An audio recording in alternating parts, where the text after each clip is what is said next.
Water Qigong.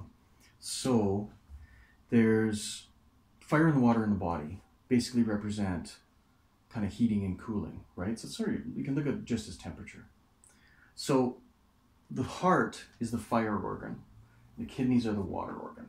Mm-hmm. And the ferrying function in Chinese medicine between the heart and the kidneys is that the kidneys cool the heart and the heart warms the kidneys. And that's what kind of keeps things stable. So if somebody's got, say, really low kidney function, they'll start to heat up, they'll start to dry out, all that sort of thing, right? Because there's too much heat, etc., etc. Pretty simple. So the fire and water Qigong is really quite easy. It's a visualization Qigong though. So you're sitting in meditation, ideally. So you've already calmed down, you've chilled out, you're in a good space, right? Your mind's not super distracted. And then in your sitting meditation, so if I'm sitting in meditation here, I place my palms on my knees, and this is the posture. And what I'm doing internally is I'm going to breathe out of my palms and in through my knees. So this is very much from like Lohan Palm, right?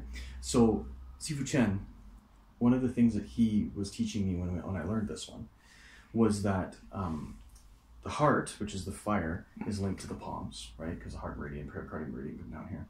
And then the kidney meridian, which runs in the legs, right, is linked to the knees.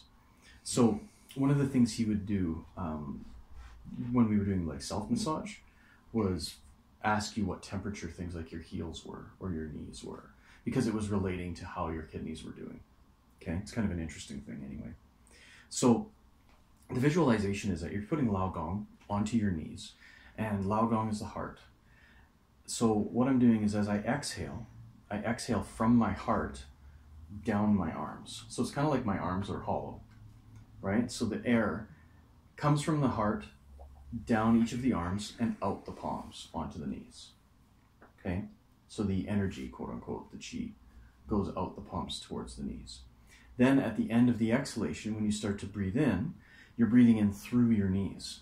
So yes, you're breathing in up here, but you're trying to imagine that as you breathe in, you're sucking in that warmth through your knees, up your thighs, and to your kidneys.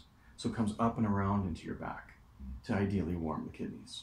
And that's the whole Qigong. So you just sit, exhale the heat through the palms from the heart, and inhale that same heat through the knees up to the kidneys. That's your fire and water breathing, fire and water Qigong. Any questions? Is this different than the one where you're reversing them? Yeah. This is where you're making the heart thing and the other? Yeah, okay. The one in the golden flower is a little bit different than this. Okay. But this is the similar idea, right? It's just innervating the ferrying function between the heart and the kidneys. Cool? Easy.